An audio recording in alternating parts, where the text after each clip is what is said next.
Sabit, a friend of this committee. Good morning, Professor Guyo Jaldesa, Member of Parliament, Moyale constituency, and a friend of the committee. Thank you, Chair. Mumina Bonaya, County MP Isiolo, and a member of this committee. Sorry, not member. Friend. Abubakar Talib,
Sarah Korere, MP Laikipia North, and a member of this committee.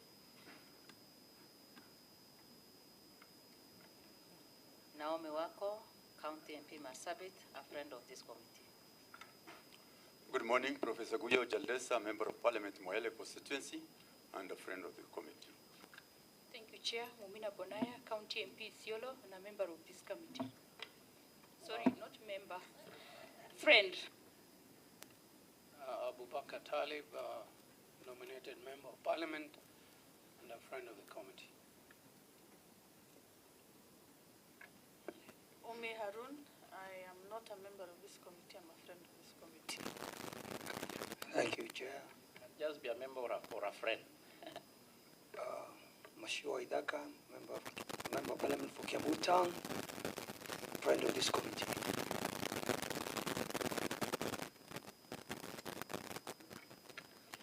Thank you, Chair. Adum Uwur, the member for Nyakach and a member of this committee, and the outgoing MP for Nyakach. I'm Rosa Kinyi Buyu, member of Parliament, Kisumu West constituency, and a member of this committee. Thank you. Thank you, Chair. Professor Sakuja, MP Loima, member of this committee. Thank you. Thank you, Chair.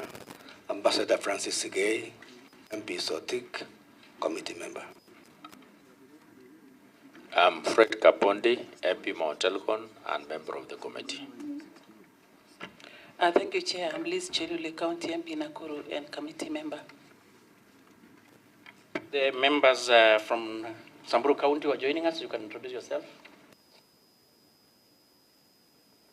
Thank you, Chair. My name is Honorable Etipila Dominic Eli. I'm a member of Parliament for Samburu North constituency.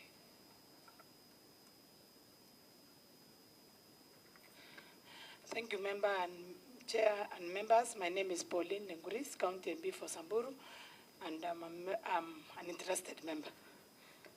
She's a friend of the committee. She has a statement. So, good morning, Didoraso MP Saku, Vice Chairman. Gabriel Tongoya, MP for Nairobi West, and the Chair. Secretariat, quickly. Good morning, I'm Goma John, Committee Clerk.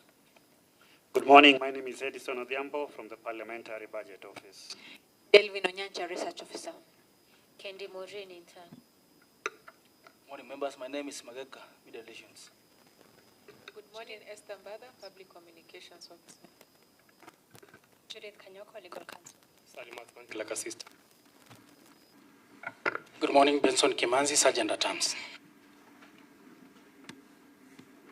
We are done from our side. Waziri, you can introduce your team, whichever manner you want to. Thank you very much, Chair. We will, as you can see, we have many members, but it is this front bench that is necessary and relevant for the committee. My name is Kipchumba Murkomen, the CS for Interior National Administration. Honorable Chair, honorable members, good morning. I'm Inspector General of Police, Douglas Kanja.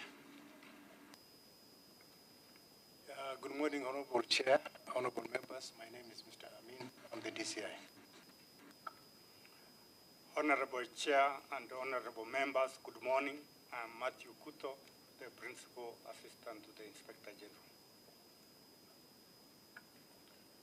Good morning, honorable Chair and honorable members. My name is Patrick Tito, Principal Deputy to the DIG Kenya Police Service. Mheshimiwa Mwenyekiti na waheshimiwa wanachama wa kikao hichi na kamati hichi, mimi naitwa Daktari Masud Mwinyi, msaidizi wa naibu wa Inspector General kitengo cha AP. So, thank you so much. I assume the rest are members from the state, right? Karibuni. So quickly, Waziri, I know we are a little bit behind schedule. We were supposed to have started a little bit earlier, but we got your apology. We are seated here, and I want to refer you to two sets of letters, and of course you'll collapse into one. The first letter was of the 13th April, which was addressed to you, and in particular, you were called to address a few issues to include, and I can read for purposes of record, the escalation of organized criminal gangs across the urban and peri-urban areas, politically instigated violence as a result of the hired gangs to use to disrupt public order, allegation of police complicity or inaction, long-term national strategy to eliminate gang activities, and the other letter, of course, for some reasons, we got your apology, could not make on that time. Then there was another follow-up letter, which was on the 13th. Okay, that's the 13th, sorry. The other one is on the 23rd February. There's a lot of commonalities, maybe just a bit of extras.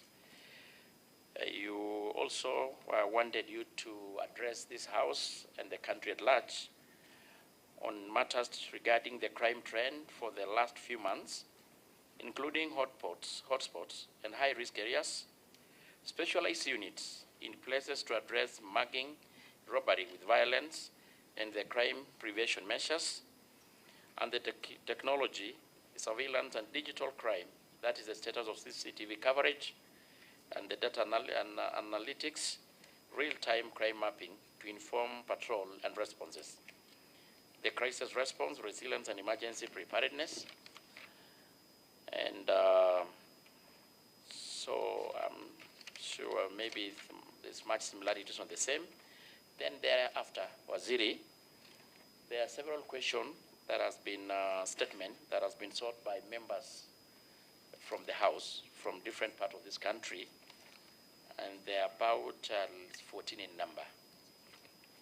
And we'll agree with members because of maybe also time. We may, after this, the general question are being sought by the member, by the committee, we'll go to individual statements. Mostly, of course, we'll prioritize those members who have turned up for the meeting, and those also with a national interest, like the issue of the grave mass in Kericho, and any other discretion that you may think is appropriate, Bwana Waziri. I don't know whether we can do under 30, 40 minutes. Then. Yeah. Yes. Mr. Chair, thank you very much. I really don't have a lot of time for introduction, but thank you very much for inviting me to come to the committee. As I have said before, and I reiterate, this is a very important institution for us to be held into account, but also for us to address issues that the nation would like to be addressed. And even when we request for rescheduling of these meetings, for example, Mr. Chair, on Thursday, I had to go and represent the president in Congo, Brazzaville, and so forth. It's just in emergency cases, but it's always my greatest pleasure and honor to be in Parliament, whether the plenary or the committee, because it gives me an opportunity to address these issues, but also to get the ideas of the members on how to make things also better. And accountability can only make us do a better job as a ministry.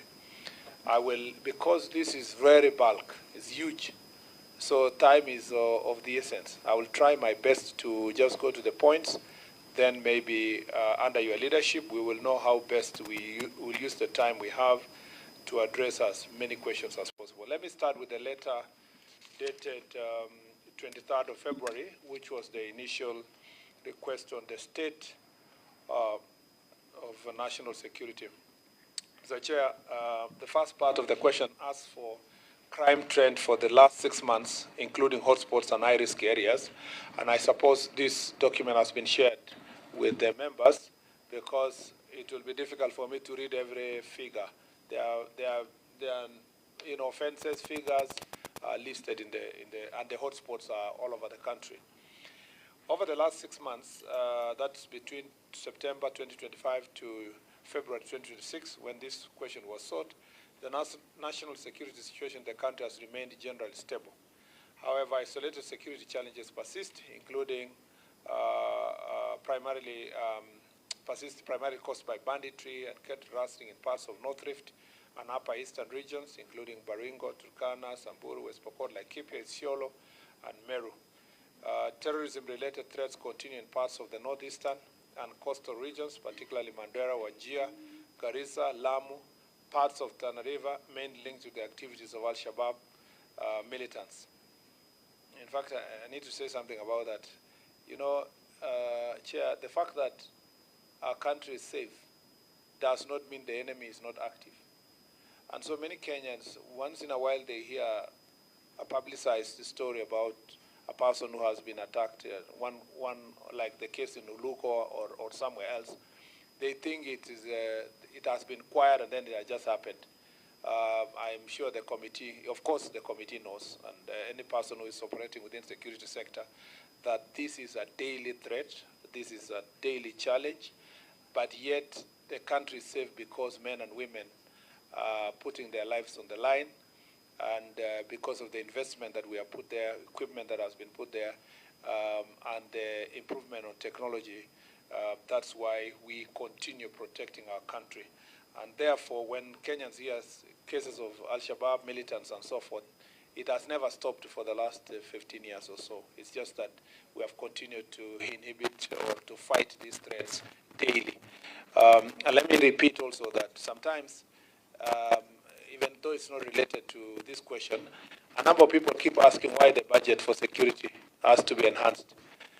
Unfortunately, this is a sector where you will never know the danger until it happens. And you will not allow it to happen so that people can know the danger.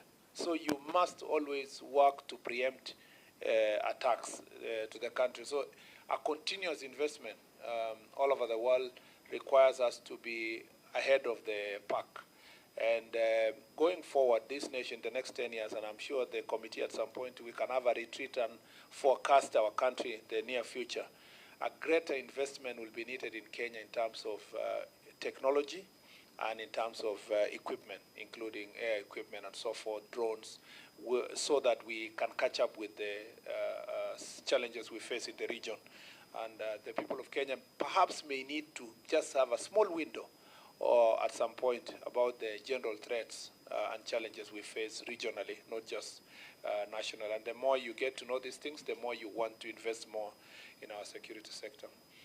In urban areas have also experienced a notable increase in gang-related activities, and I'll be coming back to the statement of this March in detail on this issue, with criminal groups terrorizing residents and road users, particularly in Nairobi, Nakuru, and parts of coastal region. Of particular concern are recently daylight robberies in Nairobi. That was in February. At least a lot has changed since February, involving motorbike gangs. The period has also witnessed a heightened political environment arising from rallies organized by opposition leaders and from different factions. These events are characterized by hired goons who disrupt rival gatherings, occasionally causing confrontation and property damage. In some cases, the police have faced criticism over the management of such events, including allegation of excessive force, bias, or delayed response.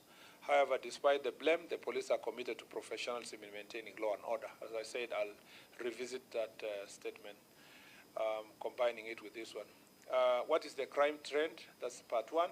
In the period under review, a total of 48,545 cases were reported as compared to 49,325 cases the previous period, which was lesser cases than the year before, denoting a decrease of 780 cases, a decrease of 1.6%.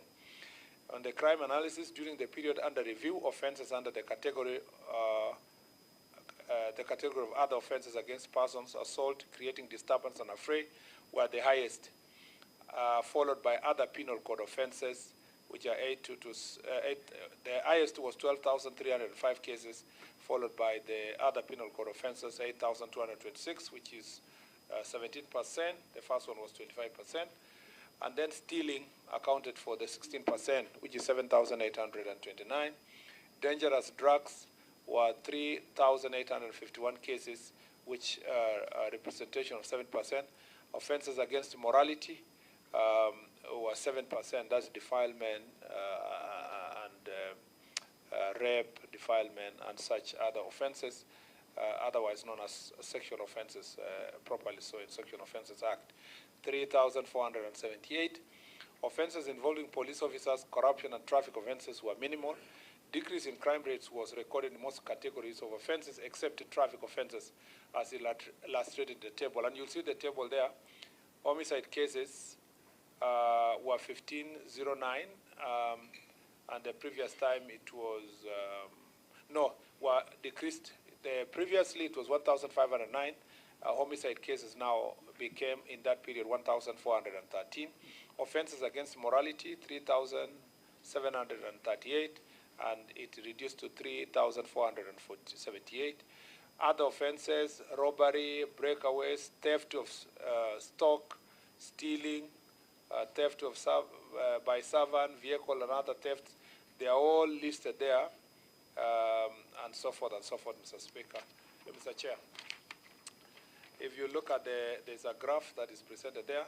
Then there are hotspots listed in the relevant pages. You will see it for yourself. Northeastern, places like Favi, Ulugo, Elders, places like Ramu, Arabia, Lafay. In Nakuru, Kaptembwa is very prominent, Bondeni, Free Area, Nakuru CBD. Trans Nzoia is places like those Chepchoina, Falkland areas, Narok Town, Angata, Barikoi. You remember the incidents we had there. Kitengela, Isinya, in Kajiado, other places in Samburu like Maralal, Baragoi area, Kisumu Ndogo in Wasingishu, Munyaka, Huruma, Mwanzo, places in West Pokot, especially Lami Nyeusi with their border with Turkana, Viika, places like Luanda Town, Busia, and so forth. I'm just picking some places. Machakos in Mlolongo and Joska at the river areas. In Kisumu, places like Manyata slums, Nyalenda slums, among others, became like the epicenter of, those are just generally hotspots for different kinds of crimes, and the table is provided. In terms of specialized units in place to address mugging and robbery with violence, crimes, and prevention measures, Mr. Chair, the service has several interventions in place to address incidents of mugging and robbery with violence. Excuse me. These include increased police presence in identified hotspot areas and deployment of standby response teams to attend to distress calls. The following areas are categorized. Following are categories of officers engaged in these efforts: foot and mobile patrol by general duty officers to enhance deterrence and to facilitate arrest of suspects; undercover police teams deployed to conduct covert operations and intelligence-led interventions; Crime Research and Intelligence Bureau, which supports investigation including tracking of stolen electronic devices; crime scene investigation unit responsible for documentation, preservation and processing of crime scenes; forensic experts, operation action team, and operation support units. These are some of the units available for that work. Crime prevention measures, conducting regular mobile and foot patrols. Thank you, Mr. Speaker. Conducting regular mobile and foot patrols to enhance police visibility, deployment of undercover officers, deployment of officers to lockups which enhance police presence and acts as deterrent to criminal activities, utilization of integrated command control, communication IC3 equipment, use of police radio communication system, use of toll-free reporting channels such as Vichua kwa DCI, working with Nyumba Kumi and community policing, targeting crackdown operations in known offenders and areas, promotion of self-regulation within the border sector to help identify, arrest, and criminal elements that have infiltrated the sector to commit offenses. In summary, Mr. Speaker, these strategies are applied from time to time, and it is also infused with redeployment of police officers. So sometimes in the past, we had a problem around this period in Nairobi, a lot of muggings and so forth, and the Inspector General of Police made changes in terms of human personnel and command officers, and from time to time when these changes are done, it has helped to reduce the incidence of crime. In Nairobi, we have made great progress from what we saw around that period in the streets of Nairobi. In Mombasa and coast region generally, Kwale, Mombasa, up to Kilifi, we had these Panga boys, and thanks to the good job of the regional police team led by Mr. Nuno, they have done a very good job in terms of crackdown. I had meetings with them when we had Jukwala Usalama, and great progress has been made in arresting and dealing with this situation. In the banditry-prone areas, Mr. Chair, we have made great progress through intelligence-led operations in the Kerio Valley regions. The places of Baringo, Elgeyo Marakwet, West Pokot are general calm, except at that point in time, the areas of Kainuk and the border between Turkana and West Pokot, where operations is ongoing now and the incidences have come down. We continue facing challenge in the Isiolo, Samburu, and Meru areas, that triangle there, because of generally bandits that come largely from the Samburu East to invade the places of, and combining with those from Isiolo to attack sites of Meru. An operation is ongoing, Mr. Chair, and a great progress has been made. Recovery is also a lot of livestock, including livestock that was stolen over a year ago, were recovered recently because of this intelligence-led operation. The National Police Service is seized of this matter, and we are working in a multi-agency approach to make sure that that area is liberated. Unfortunately, it takes a lot of resources, Mr. Chair, to deal with that particular corner. Or that particular matter, intelligence-led operations, especially when you're dealing with illicit guns and ammunitions, we have to be ahead of the pack continuously to protect the people of Kenya. On technology surveillance and digital crime, the status of CCTV coverage, data analytics, real-time crime mapping to inform patrol responses. Mr. Chair, the National Police Service is implementing broader reforms, among them informed by the task force report. These reforms focus on strengthening operational capacity, enhancing accountability mechanisms, and embedding a culture of professionalism to ensure a more effective and trusted service. The areas of focus include the following: the National Police Service, first, operational modernization. The National Police Service Strategic Plan 2023-2027 was launched, and it explicitly provides modernization of police service aimed at improving police service, strengthening surveillance systems, upgrading forensic capabilities, and equipping the service with modern technology and resources. This initiative encompasses the acquisition of modern equipment, digitization of police operations, and procurement of operational vehicles, including protective and armored units to enhance mobility, officer safety, and overall operational efficiency.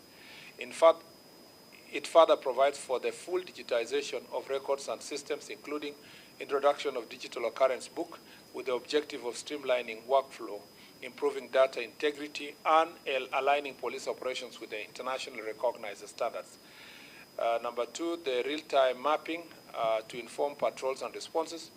The National Police Service Integrated Command, Control, and Communication System, which incorporates CCTV surveillance, cameras, and automatic number plate recognition technology, is earmarked for expansion to enhance coverage. The system is also undergoing structured upgrading and modernization aimed at strengthening surveillance capabilities and improving real-time monitoring and response to incidents. The coverage and operational status of public CCTV surveillance system in major urban centers. The National CCTV Integrated Command Control Communication System currently provides extensive surveillance coverage in Nairobi and Mombasa. The system comprises approximately 1,899 surveillance cameras and 281 ANPR cameras deployed across 664 sites nationwide, with Nairobi hosting the largest concentration. Coverage includes Nairobi CBD and key arteries such as Thika Superhighway, Mombasa Road, Jogoo Road, Ngong Road, and Wayaki Way, as well as a critical installation including airports, government buildings, and major intersections. While some of these cameras remain operational and critical to policing and investigations, the overall effectiveness of the system is constrained by damage, dependence on and on leased fiber infrastructure and inactive sites. The existing CCTV and ANPR system have been in operation for over 8 years. The natural expiry of their product life cycle, both hardware components such as server, storage, and network devices, and software, has reached the end of life and can no longer sustain reliable operations. A proposal to expand CCTV coverage to additional major towns is underway, and an implementation is going on. Let me just summarize this to say, Mr. Chair, the procurement process for upscaling IC3 to IC4, which is, apart from the command, control, and communication, it will include computation, is ongoing, and the process should be concluded in less than 1 month. Hopefully then the implementation begins, and before the end of this year, we should have made significant progress. The point is this, that we will have seven command centers, including National Command Center here in Nairobi, and it will include Nairobi, Mombasa, Nyeri,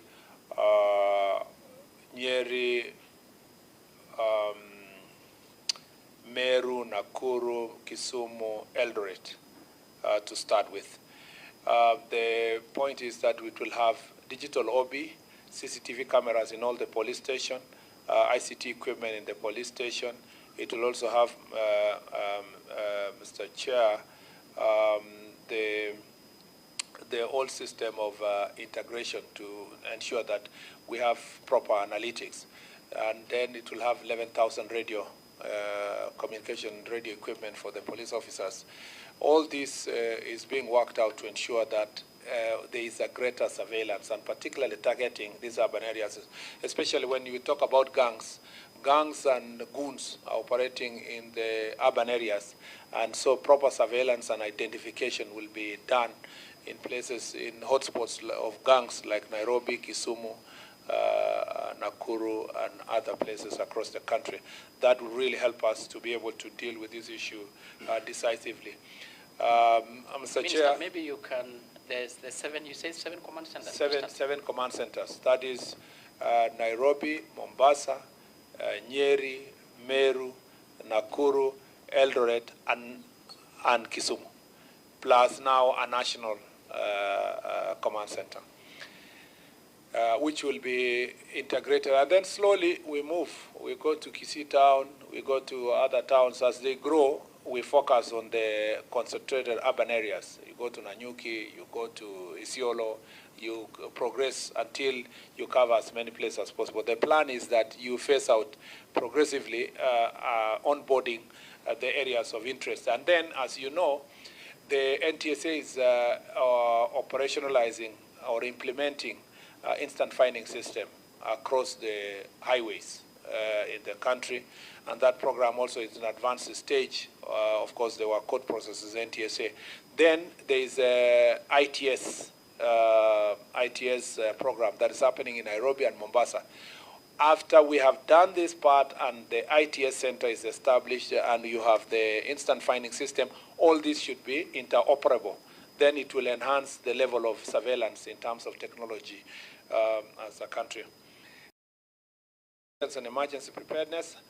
The National Police Service has put in place measures to strengthen crisis response, enhance resilience, and improve preparedness in response to emergencies and disasters. They include deployment of specialized rapid units, including quick response unit, which standby team stationed at sub-county headquarters to facilitate immediate response to emergencies, establishment of national disaster management units to coordinate with the National Disaster Operational Center and manage disaster in emergency situations. Utilization of water cannons, trucks as supplementary support during emergency, including assisting in fire suppression in areas like Nairobi County where necessary. Integration of disaster management training into police training program to strengthen officers' preparedness and response capabilities. Deployment of traffic officers to regulate and facilitate traffic flow during emergencies in order to allow rapid access for response teams. Securing and preservation of incident scenes to prevent interference or tampering by members of the public. Strengthening coordination mechanisms with county government to support emergency response in cases of fires and other disasters. That is the statement as it was in February, and it's now supplemented by the April statement that focusing on gangs, which Mr. Chair will quickly also run through it. I don't know how much time I still have, but I'll try my best to run through this. Chair, I thank you for, again, this opportunity. Let me say that number one question was escalation of organized gangs in urban and peri-urban areas. The country has witnessed a steady and concerning escalation in organized gang activity, particularly in urban areas, and increasingly in peri-urban and rural areas. These groups have evolved from loosely organized street formations into sophisticated and adaptive criminal enterprises. In many cases, they operate as decentralized networks, making them more difficult to detect and dismantle. Current national assessment indicates that there are over 100 organized gangs across the country, with significant concentration in the cities such as Nairobi, Mombasa, Kisumu, and a growing presence in emerging cities. These gangs are embedded in broader criminal ecosystem involving drug trafficking, illicit alcohol, land disputes, extortion, and other serious offenses. Maybe when I talk about land disputes, Mr. Chair, there is a more serious issue actually, which is emerging when it comes to gangs and land.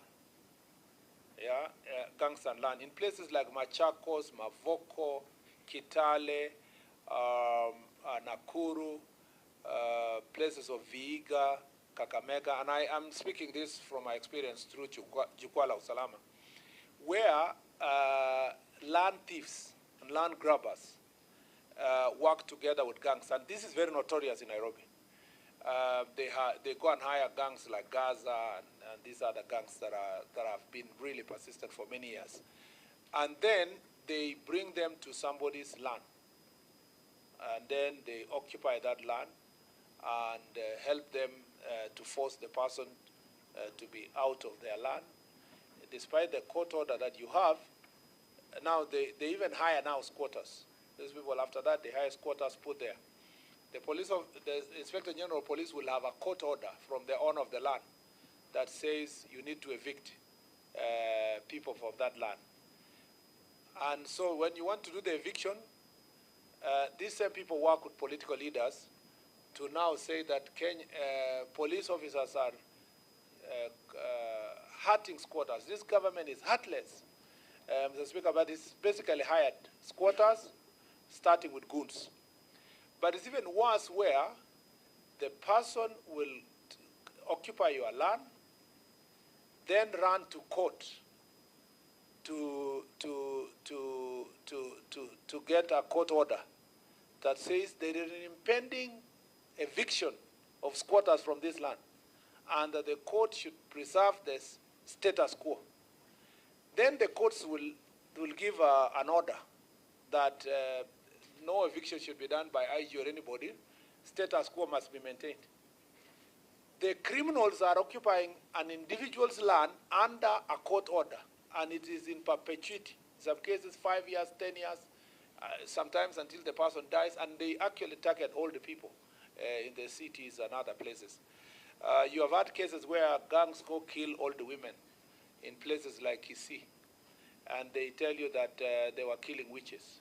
But there is no witches there. It's a land grabbing ring, basically to kill the older people who own the land, so that their family members or extended family members can occupy the land because they have organized with criminals to do those things. So when I say that these people have a lot in Kitale, in the Matisi, where we are doing a massive operation last week, the National Police did a massive operation. The cry from the people of Kitale and its environment, you know, the prime land of Kitale. So the reason why you have too many squatter problems in Kitale and you are unable to guarantee individuals their land is because people go and hire goods and gangs, and then now they hire the squatters to go to the land, and the gangs are there to protect the land and then sell to people and so forth. This is a pattern that must be confronted, but not by the police alone. Because what happens quickly, there are leaders who are on standby to organize mandamano against any evictions. Then there are magistrates and judges who are on standby to give a court order. And they don't need to do much. They'll just say, as the case is progressing, the status quo be maintained. And status quo, your land is already occupied. So the status quo is such that you will not be able to access your land. And then the case now drags on for years and years and years. So when we say gangs and goons are a threat to national security, it's because this is a thing that permeates the society, and it is being perpetuated by either elected leaders or judges or, you know, people who are occupying highest offices to maintain these systems in place for political reasons or for economic benefits or land grabbing and so forth. Their activities not only threaten public safety but also undermine governance structure and erode public trust in institutions. Part two was political instigated violence and use of hired goons. Mr. Chair, the government acknowledges with concern the increasing trends of politically instigated violence involving the use of organized gangs and goons. Evidence showed that these groups are often mobilized as on-demand actors during political sensitive periods where they are used to intimidate, disrupt public order, and interfere with lawful civil processes. This concern is not theoretical. It's already manifested in recent incidents across the country. In Trans Nzoia County, for example, a major security operation conducted early this month led to the arrest of 170 suspects, hired gang members, following the disruption of a youth voter registration exercise in Kitale town. Authorities recovered weapons and communication devices, and some of these arrested were identified as repeat offenders and individuals linked to organized criminal networks, and who are often released on bail with very flimsy, using very, very easy terms, 2,000, 5,000, and quickly, Mr. Chair, I will say, that before I finish this statement, let me say this. Every time these guys are arrested and taken to court, the same political leaders who are in public saying that government is doing nothing about gangs are the same ones who will say youths are being targeted. The same. And I saw even this weekend, the same. When we went for the operation in Kitale, the same leaders who are saying government is doing nothing on gangs, or police is doing nothing to deal with gangs who are disrupting public rallies, are the same ones who are saying innocent youth have been arrested. And of course, they are bailing out those people and so forth. Number two, Mr. Chair, from my Jukwaa la Usalama, and you will read the report, the Jukwaa la Usalama report, interaction all over the country. Nearly, in the areas that we have serious gangs, nearly all the political leaders, Mr. Speaker, Mr. Chairman, have at least a form of goons. They are disguised as bouncers. They are always supporting and escorting politicians to functions. And Mr. Speaker, I don't need to mention names, but even if I put my eyes now to look like this, I can almost say something. And I just want to say, Mr. Chair, without fear of contradiction, in counties, for example. Point of order. What is it? Is a cabinet secretary casting aspersion on us? Chair, I'm not casting aspersion. I'm saying the reality. Chair, let me give even you when we look on that side, we can also see faces on that side. Mr. Chair, allow the minister continue for example, uninterrupted. For we'll example, have our moment, yes. For example, Mr. Chair, there are departments. There are, in a number of counties, they have departments and a chief officer in charge of goods. Yeah? And they are the ones who will now, before the governor goes to the rallies, is the one who mobilizes people, including those governors who pride themselves in public as human rights defenders. We know them. You know, they are in rallies talking to, lecturing us. But out of reality, they can't go anywhere without paying goons, and they have a chief officer who finances the goons, and then they go together to the meeting and cause chaos in public functions. This thing was very prevalent in parts of Western Kenya. And when I say Western Kenya, is you start from somewhere in Nakuru as you go third way. But more prevalent in counties of Kisii, Kisumu, Homa Bay, Siaya. Siaya is even terrible. Kakamega, you go to Busia, you go to Kitale, you come to, now Nakuru has become a part of the place, Nairobi of course, and then Machakos. You know, it's not even a Machakos where the complaint was that You cannot even ask a question now, a politician. You can't even ask a county government a question. And you are a young person, goons will clobber you. And then now, Maseri and Mr. Joseph Musondu sustained gunshot injuries and was rushed to Saitoti Hospital before being referred to Kajiado Level 5 Hospital.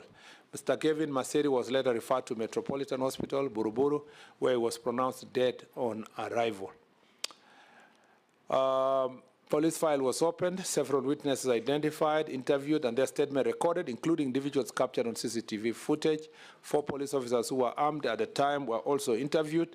The officers surrendered their firearms and ammunition, which were forwarded together with spent cartridges recovered from the scene to the DCI National Forensic Laboratory for ballistic analysis.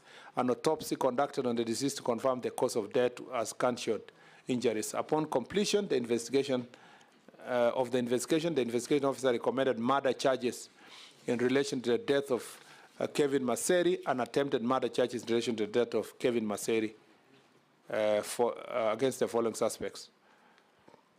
One, I think the murder was not Kevin Maseri, it was the guy who was together, which is Joseph Casio, yeah. The document should reflect as such. Mr. Samuel Bett, Commissioner of Police, DCI Headquarters. Mr. Vincent Kipkorir, Commissioner of Police, the County Criminal Investigation, Narok County. Boniface Ngove Wambua, Chief Inspector, the Sub-County Criminal Investigation Officer, Mariakani Sub-County. Abdullahi Wako Elias Moha, Administration Police Constable, the escort to the Governor of Isiolo County. And Amos Yondu Ngumbi, a civilian firearm holder. The police file was forwarded to the office of the DPP for perusal and legal advice, where it's currently pending.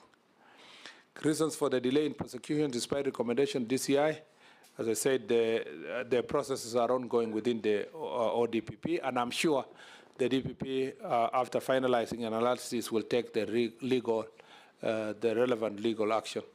The following measures have been instituted to ensure impartiality and uphold public confidence. Investigations are subject to oversight by IPOA. Officers facing criminal charges are interdicted and upon conviction are subjected to disciplinary action. Officers implicated in incidents are excluded from investigation to prevent conflict of interest. All suspects are treated equally under the law without preferential treatment. Investigation files are submitted to ODPP for independent legal review and direction. The National Police Service continues to provide updates to the public within the confines of the law. The rest should follow, I think, as in the statement. The next is a statement regarding disappearance of Mr. Shukri Hassan. This is a statement by Mandera West MP. He's not here. Mr. Chair, I will take it that the statement be adopted unless there are written clarification. And then statement regarding circumstances surrounding the burial, multiple identified bodies at Kericho County Cemetery. Who came up with this statement? Beatrice Kemei, she's not here. And I have addressed also this matter, the DCI, myself, also to the general public, but the statement is here. And for public interest, 3 persons were charged in regard to this, and the rest of the processes are ongoing. So the statement be adopted unless Mrs. Kemei, Honorable Kemei, has specific clarification. Statement into the death of Ms. Bridget Njoki Wainaina in response to a question by Mashua Waitaka, who is here, member of Kiambu Town. I'll go straight to part 1 of the statement. Honorable members, at the outset, I wish to extend the ministry's sincere condolences to the family of the late Bridget. We recognize the profound grief and the loss of life under such distressing circumstances, and I assure this committee that the ministry is fully committed to ensuring transparent through an expeditious pursuit of justice. Transparent, thorough, and expeditious pursuit of justice. Honorable members, 7th July 2025, a report was filed at Ndumberi Police Station indicating that a juvenile, Ms. Bridget Njoki Wainaina, had sustained a gunshot injury from a stray bullet while inside her family residence at Kari Goini in Ndumberi. She was immediately rushed to St. Bridget Hospital, Kiambu, where she succumbed to her injuries while undergoing treatment. Upon receiving the report, Officers from Dumberi Police Station proceeded to the hospital where they confirmed the minor was sustained a gunshot wound to the head. The scene was processed and documented. The body was moved to the mortuary pending an autopsy. The DCI Kiambu is to open the inquiry file, commenced investigation. Subsequently, IPOA assumed the jurisdiction over the case.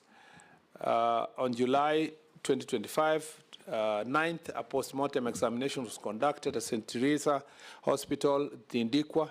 The procedure was witnessed by representatives from the family, police, officers, IPOA, and the Kenya National Human Rights Commission, Kenya National Commission on Human Rights, and Vocal Africa. The cause of death was confirmed as traumatic brain injury due to penetration of gunshot wound, and the recovered bullet head was handed over to IPOA as an exhibit. IPOA took over the investigations provided with all the relevant documentation and evidentiary exhibits. The investigation is currently ongoing. The steps being taken to expedite conclusion of for the crime scene investigation team has already completed the necessary processing and document of the scene. Following this, family was granted full clearance to access the premises and restore their home to a habitable condition. Measures put in place by Ministry to strengthen firearm regulation. There is a robust licensing and vetting framework. We have a forensic and technical oversight processes. There's internal national police service controls, which include centralized firearm register, strict operational issuance, regular armor inspection, disciplinary accountability. Plans put in place by service to provide support to the Wainaina family. While the ministry does not have a statutory mandate or dedicated scheme to directly offer compensation for victims of crime, we fully respect the right of the aggrieved. We encourage the next of kin to seek legal redress through the court of law as provided for under Constitution. But the ministry remains available to facilitate judicial process by ensuring all investigation findings are accessible. Investigative findings are accessible for the interests of justice. There is also an ongoing process for compensation of victims of violence with Kenya National Commission on Human Rights. I think that will help in the process also in this situation. Statement regarding security in Kandui by John Makali, whom I'm not seeing Honorable Makali here, so the statement be adopted as it is. The statement regarding encroachment and attempted establishment of multi-agent security installation within Marsabit County. That is by Honorable Professor Jaldesa. I'll go straight to the answer. A report on the basis under which Wajir County Security Team undertook actions that appear to alter disregard the established administrative boundary. The multi-agency installations located in Tito sublocation, Lokolei South location, Basir Division, in Elders sub-county, Elders constituent Wajir County. The residents of the area are voters in the polling station that is provided for here. Yes, Prof? Chair. Yes, Prof. What is it? I'm getting disturbed because the opening statement by the minister is misleading. And if that was so, I had no business asking that question. Okay, thank you. Then we can skip that question. No, you can't skip. Okay. We can't skip. But when your office is fed with false information by the people who are being accused, and now they make you... Can we go through the question first? The answer. No, but the opening statement... Chairman, with your indulgence, Professor, let the minister go through his response, and then you are going to ask the question. I have no interest on this question, so I will read it as provided. Maybe for clarity, members, because of pressure of time, what we decided, we let the minister go through all the questions, considering even majority of members are not here. Yeah. Then now we take the remaining few minutes, members who probably not satisfied, who want to have a follow-up, engage the minister.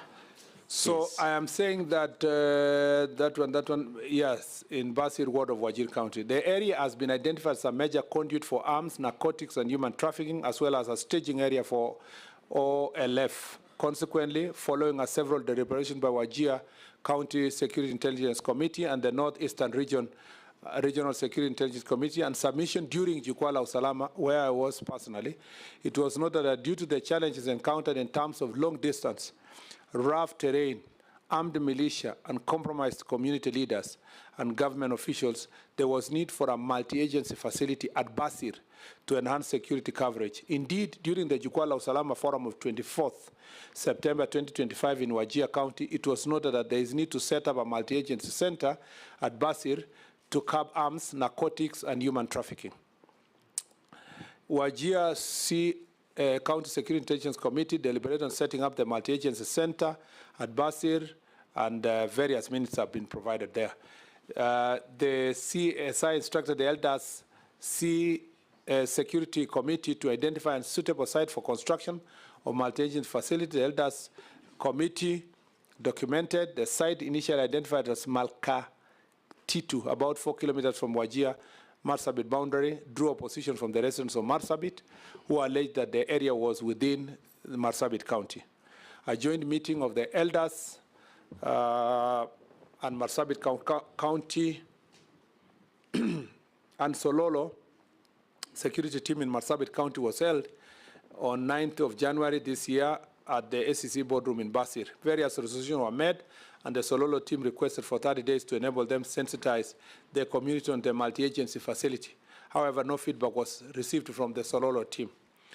On the Wajir County Security Team, hence instructed the elders security team, sub-county security team, to identify an alternative site which is not contested. They identify another site at Malkatito, about 11 kilometers from Wajir Marsabit border. The County Security Intelligence Committee approached the elders CDF to construction of multi-agency facility, which was approved.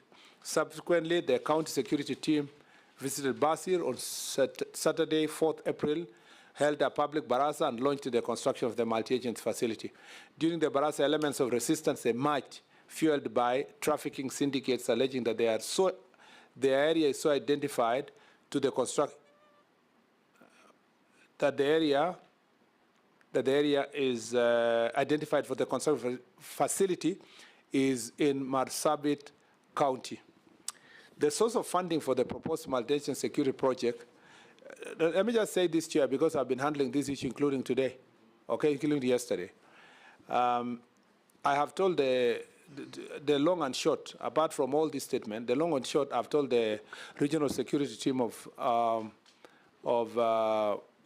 Northeastern and the regional security team of Eastern to halt the construction for now and do more barazas.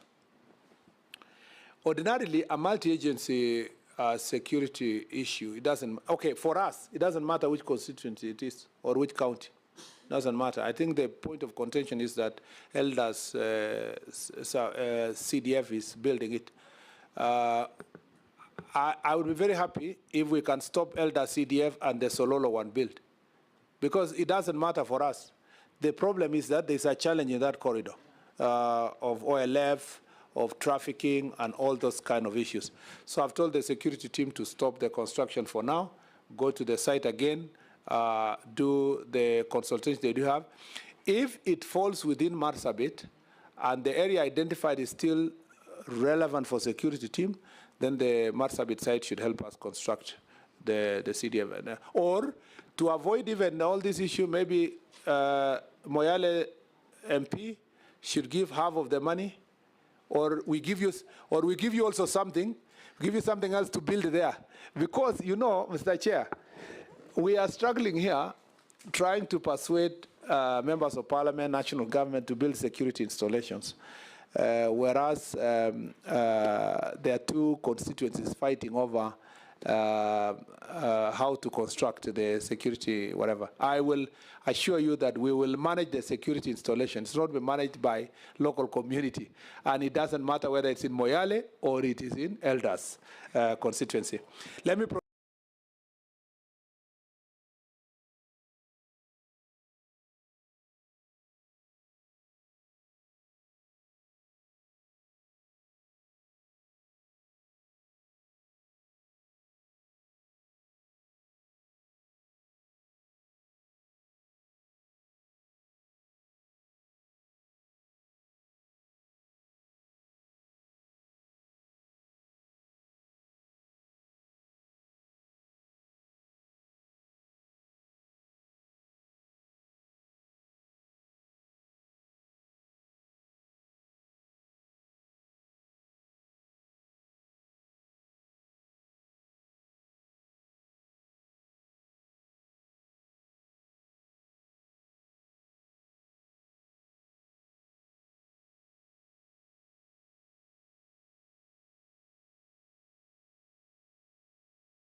And Samburu.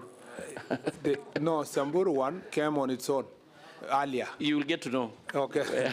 I don't know. Okay, let me read this. That circumstances surrounding. This is a statement from County Member of Parliament, Honorable Paul Lenguris, and I'll go straight to the answers. The circumstances surrounding the attack in Lorian Village, Samburu County, which led to the murder of Mr. Anthony Lenaper, including the reasons for the failure of police force attack. Honorable members, on 13th April 2026, the chief of Murijo area, and I've been to this area, reported Marty of a shooting incident in Lorian. He stated that the unknown armed bandits had attacked Samburu herders alongside National Police Reservists. The raiders had engaged Samburu herders in a fierce shootout and made away to approximately 500 sheep and goats belonging to several families. Regrettably, one Samburu herder, Mr. Anthony Lenaper, sustained fatal gunshot injuries. The scene was secured and processed, and body was moved to Samburu County Referral Hospital. On 14th April 2026, a postmortem examination established the cause of death as cardiorespiratory arrest due to excessive bleeding resulting from the 2 gunshot wounds. Investigation of the incident commenced immediately, and the DCI Samburu North opened an inquiry file. The matter remains under active investigations. Measures being taken to apprehend the perpetrators. Following the attack, police officer and NPR personnel immediately pursued the attackers, leading to the successful recovery of 150 sheep and goats. Additionally, multi-agency security team have intensified collaboration with local communities and community elders to generate actionable intelligence. These efforts are aimed at identifying and apprehending suspects, as well as facilitating the recovery of remaining stolen livestock. Operations in the affected and surrounding area ongoing. The ministry has undertaken the following immediate interventions: intelligent catering, mobile, Nini, Barasas, the standard issues that I've read earlier. The long-term strategy in place to cap recurring banditry, cattle rustling. We are working on getting additional police officers in that area as soon as the recruited and officers being trained is done.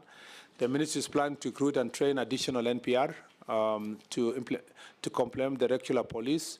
We are in the process of acquiring additional anti-armored personnel carriers to help also in accessing that area. And there are efforts to improve the security roads for accessibility. The Chair, I think that is the Mombasa Raha, the Chair. roadblocks. I think it should be there. Roadblocks to where?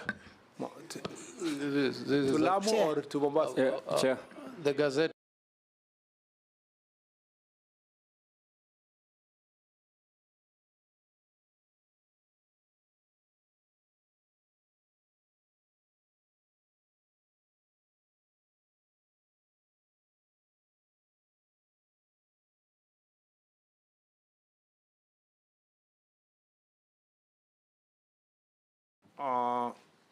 Mounting roadblocks across the country. The Honourable Member requested this information, and I want to put this way. Honourable Chair, there are currently no gazetted permanent roadblocks in the country. However, police commanders are authorized to mount roadblocks based on prevailing security needs and operational requirements.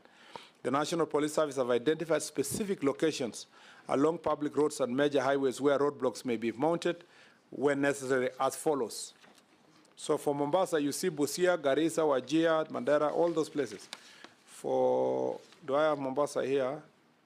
No, we have Kwale, in Lungalunga, Lamu, Lamu Central, Lamu West, Tana River, Tana Delta, and so forth. Oh, sorry, number 10 is Mombasa, yes, in Nyali Bridge and Likoni checkpoint area are some of the areas that have been identified. There are also roadblocks that are mounted on an emergency basis during an operation, especially when we are tipped with information that there are trafficking of drugs, persons, or such kind of events happening in any part of Kenya.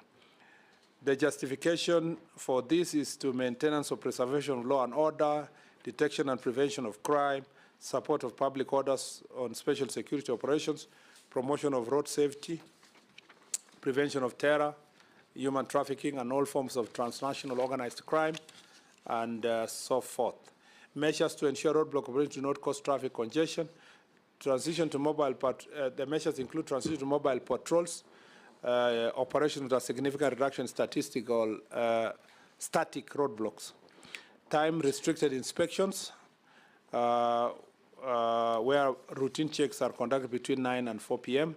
Enhanced command accountability, requiring roadblocks to be mounted only with the express authority of the regional or formation commanders.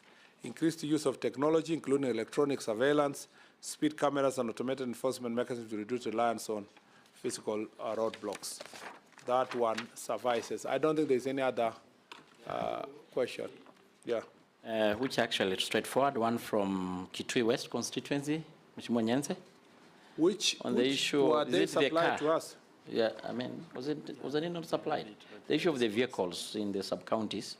Let me say this for vehicles, without even reading a statement. Yes. Yeah, we have a serious acute shortage of police vehicles across the country, and for the administrators. It is contributed by the leasing vehicle program as is now over 10 years. There is also expansion of police stations and administrative units and so forth, putting more pressure on the National Police Service in terms of vehicles. For far too long now, there have been a procurement process under the Treasury to see if we can supplement by purchasing 3,000 to 5,000 EV vehicles. We are still on it. Hopefully we can crack this issue. It is becoming a very huge impediment on security operation across the country. And we had given ourselves a deadline of last year, but it never materialized because of financial issues, and the initial procurement process became very expensive to finance. Now we are attempting a new model with our objective of getting vehicles within the next 6 months, hopefully. We're trying our best to do so. So apart from Kitui and Kitui West, right? Your constituency, Kitui West, even if I haven't seen the answers there, I must tell you that it's not your constituency alone. The problem is widely, and the IG is reminding me here that 50% of the police stations have no vehicles in the country. 50% is a huge number, and we have had to do with sharing of vehicles among the agencies which are there. Sometimes the OCS has to share with the county police commander or and so forth for the time being. So it is a matter that is on my desk every day, and we are doing everything to make sure that we bridge the gap. Once we do so, it will actually reduce incidents of crime and patrols will improve. Minister, because I know some members may not have been satisfied and they will need a follow-up. I have not seen the Meru question though. Yeah, maybe just for record purposes, it may not have been ready because it took it to the table office this morning. Yes, then after learning that you are appearing, I'm helping you. Yes. He brought up the question. Maybe we can able to have it passed to him. Yes. And probably in the course of the week or whenever it is ready, it's brought to the floor. Yeah, but I can read it for record. I know you want your people to. It was a question regarding Meru Central. This is Igembe Central. And I read, just on the 9th of the 15th, officers believed to be from SOG conducted an operation between Farm and the Kaituni area in Igembe Central, during which they reportedly assaulted innocent residents, leaving 40 people injured and destroying property of unknown value. That is about what you did say. It is further reported that more than 10 victims have recorded statement in various police stations. So maybe, I know the response may not be ready, I don't know. Chairman, I wanted to answer something small. Okay. I wanted to answer something small, Mr. Waziri. I wanted to answer something small on that one. We have a problem with that SOG team. And the whole of Igembe Central, Kiango Sub-County, we have OCPD and DCI, but we don't have a police station. So we were requesting for upgrading of Kiotene police post and Kiango police post, so that instead of having SOG there, we can have police stations that can put the roadblock because the SOG are doing nothing. There is no insecurity. There are no criminal activities going on. They are just beating people for no reason. And we have the records, and they have reported to the police stations. We have the OMBs. And to add to that,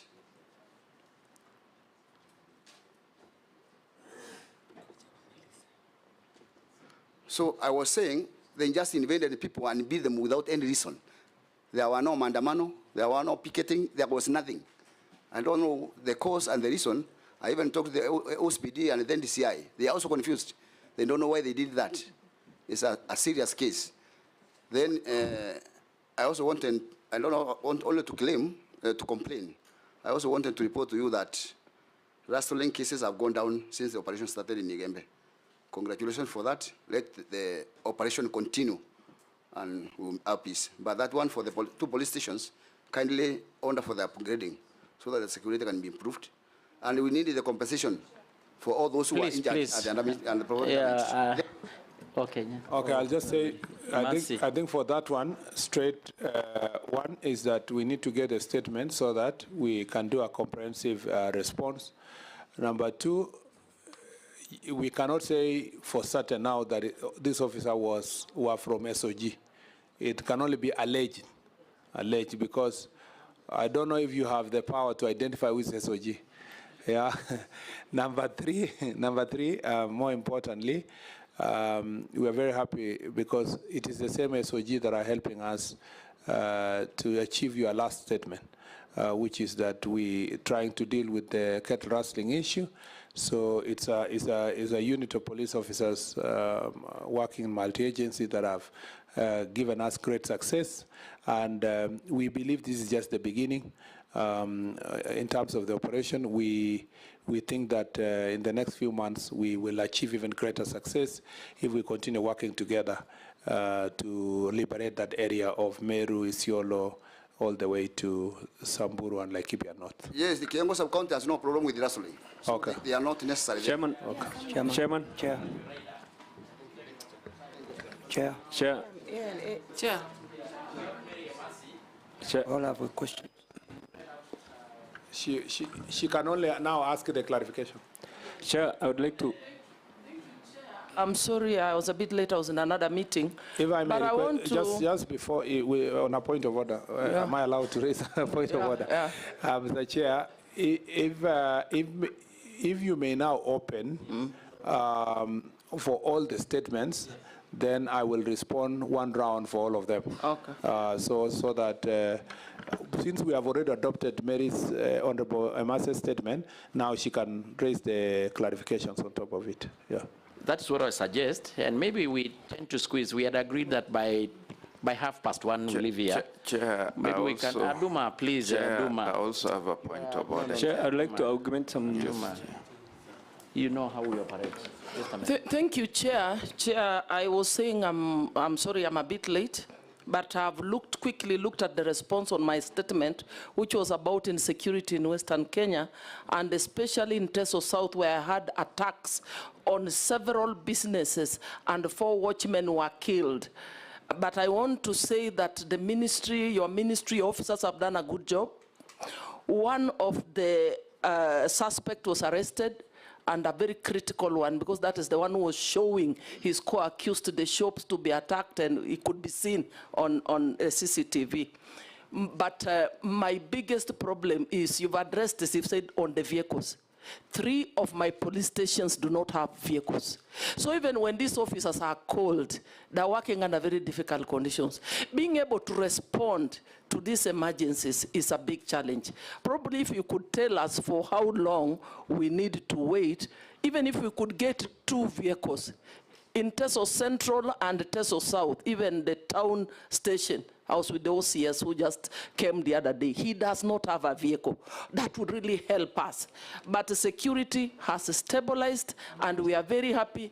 All the people want to see is that all the 3 who attacked shops and killed innocent watchmen in Teso South, that all of them are arrested. But I just wanted to say, you have done a good job, and the people are happy. At least something is being done about the attacks on the people. Thank you so much. Thank you. Because of pressure of time, Waziri, I would suggest like this. Of course, seemingly, the very sensitive issue of Marsabit is not satisfactory. Maybe they will do a follow-up. I don't know how, maybe one of them. Then Kakuta, then we have Samburu, then Umi. I think yours was a straightforward. Roadblock, seems everybody. So I don't know whether 1 minute each. 1 minute each. And go to the question, not comment, not compliment.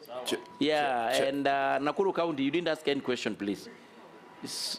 No, we are not adding any question, please. You are a member of this committee. We can call the minister. We can call any other day, any other time. Nyense, I think yours was a straightforward. It's just one point that he said they can actually borrow from OCS, but there is no vehicle even for the DCC, for base commander. There is no vehicle at all. So you can't get any vehicle from the DCC. Yeah. So mine, I think it's a special case. Go to Marsabit, then go to Nakuru, Samburu, then we go Kitengela. Kiambu. You didn't have a question, Dikiri. No, but which question? Yeah. Which question? You are a senior member. Sorry? Order. Kiambu, after that. Chairman Kiambu. Chair Kiambu. With me. So, Waziri, I know you at your discretion. The Marsabit, the Samburu, Kiambu, the Kitengela, the Kiambu. That's what we are not adding any new questions. Please. The roadblock, the issue of these MP colleagues. Yes, okay. Waziri. Okay. Now. So, no, go on. Marsabit, then we go Samburu, then we go Kitengela, then we go Umi, then. Thank you, Chair. Okay. Thank you, Chair. To put the record correct, I have a map of the site on which I want to table and show to the minister and the chair that site that is being discussed is well within Marsabit County. And there is no negotiation about it. It is within Marsabit County. And there is no way in which Elders constituency, CDF, will build something in another county, in another constituency, when we know Elders is one of the most underprivileged, least developed constituencies in northern Kenya. Mr. Chairman, the report, I don't know whether I want to disregard the statement which was written and go for the summary given by the minister, the CS, in that the construction work will stop forthwith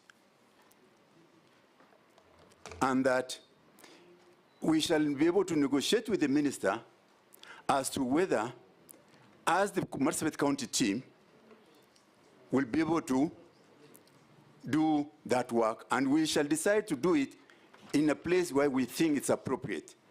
Chairman, in 2023, May, I requested for a police post in that area. And the reason why that police post was not provided was because there are no enough police officers for deployment. Now, I'm just surprised that when Elders MP wants something, you want to give them a multi-agency, yet when we requested, you are not giving us. So, Waziri,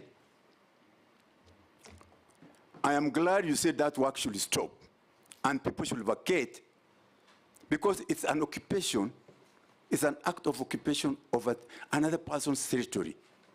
And for your information, that area is very, very sensitive. You remember the tribal clashes which we used to have in that area. The last time we had clashes was around 2021.